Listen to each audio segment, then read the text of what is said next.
खबर प्रयागराज से, जहां पर ईडी ने मुख्तार अंसारी को कोर्ट में किया पेश। वीडियो कॉन्फ्रेंसिंग के जरिए कोर्ट में किया गया पेश। मनी लॉन्ड्रिंग मामले में ईडी ने कोर्ट में पेश किया तो कोर्ट से 5 दिनों की दोबारा मांगी कस्टडी रिमांड, पूछताछ और साक्ष्य जुटाने के लिए मांगी रिमांड। तो बड़ी खबर, ईडी की कस्टडी रिमांड अर्जी पर कोर्ट में सुनवाई पूरी। अर्जी पर 1 बजे के बाद आएगा कोर्ट का फैसला।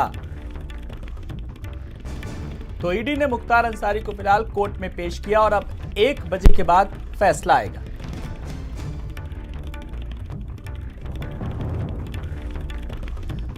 ईडी की कस्टडी रिमांड अर्जी पर कोर्ट में फिलहाल सुनवाई पूरी।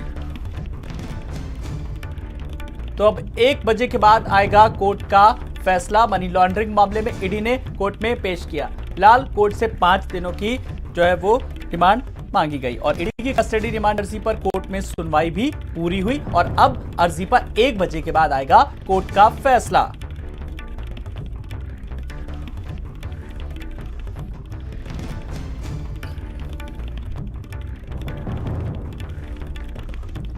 धीरेन्द्र हमारे संवाददाता हमारे साथ जुड़ गए। धीरेन्द्र, ईडी ने मुख्तार अंसारी को कोर्ट में पेश किया, सुनवाई पूरी हुई और 1 बजे के बाद फैसला आएगा। 1 फिलहाल बज चुका है, अभी किस तरीके की सुपुकाट है जानना चाहेंगे।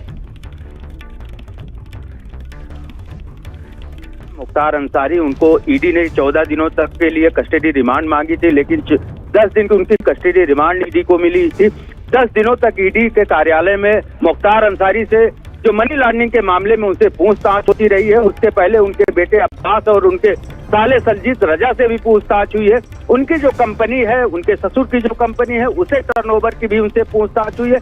ईडी की आज कस्टडी रिमांड पूरी हो जा रही है। 2 बजे तक ईडी की कस्टडी रिमांड थी।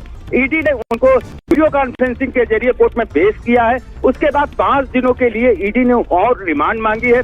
सुनवाई पूरी हो गई है। 1 बजे के बाद कोर्ट से फैसला आएगा कि जो ईडी की कस्टडी रिमांड है जो मांगी गई है वो बढ़ती है या कस्टडी रिमांड 10 दिन के बाद फिर से मुख्तार को जेल भेजा जाएगा। जी बिल्कुल, कहीं ना कहीं अब 1 बज चुका है। अब सारी गतिविधियों पर किस तरीके की एक्टिविटीज पर नजर है कि किस तरीके का क्या कुछ फैसला आएगा। बड़ी बात यह है धीरेन्द्र, कहीं ना कहीं देखिए, अगर हम बात करें पिछले दिनों की, जब बांदा जेल से उनको लाया गया था ईडी कस्टडी रिमांड के लिए, जिला न्यायालय में पेश किया था, उन्होंने 14 दिन की कस्टडी रिमांड मांगी थी, लेकिन कोर्ट ने उनको 10 दिनों तक कस्टडी रिमांड में दिया था।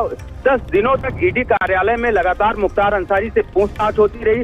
आज 2 बजे उनका जो कस्टडी रिमांड है वो पूरा हो जाएगा। दोबारा वीडियो कॉन्फ्रेंसिंग के जरिए वहां पर उनको पेश किया गया है और 5 दिनों के लिए फिर से ईडी ने उनको कस्टडी रिमांड कही है कि हमको पूछताछ इनसे और करनी है, इनके बारे में और कुछ साक्ष्य मिले हैं जिनसे हमको और समझ चाहिए।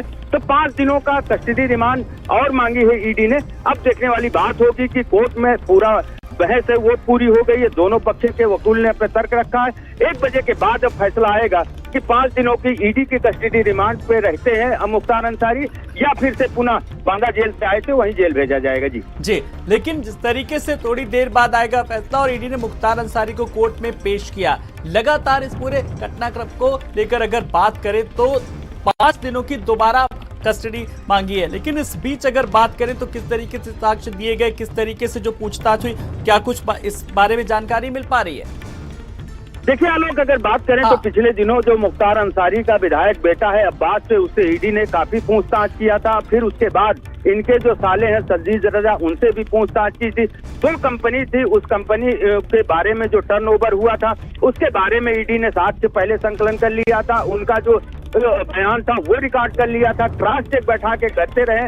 अब और कुछ पूछताछ है, कुछ साक्ष्य है कि कुछ टेंडर देने की बात, कुछ सफेद पोशों के भी नाम आ रहे थे जिनके इनके अपने फंड से जिन्होंने टेंडर लिया है सरकारी धन से, इनके विधायक निधि से, उस सारे मामले में कुछ सफेद पोस्टों का भी नाम सामने आ रहा था। इसी सब को लेकर ईडी ने 5 दिनों के लिए और कस्टडी रिमांड मांगी है। अब फैसला सुरक्षित है, थोड़ी देर बाद ही फैसला आएगा। ईडी की कस्टडी फैसला सुरक्षित है, लेकिन थोड़ी देर बाद किसी भी वक्त फैसला आ सकता है। धीरेन्द्र, आप नजर रखिएगा, हम आपसे अपडेट लेंगे। बहुत बहुत शुक्रिया इस तमाम सारी जानकारी के लिए। वहीं खबर लखनऊ से।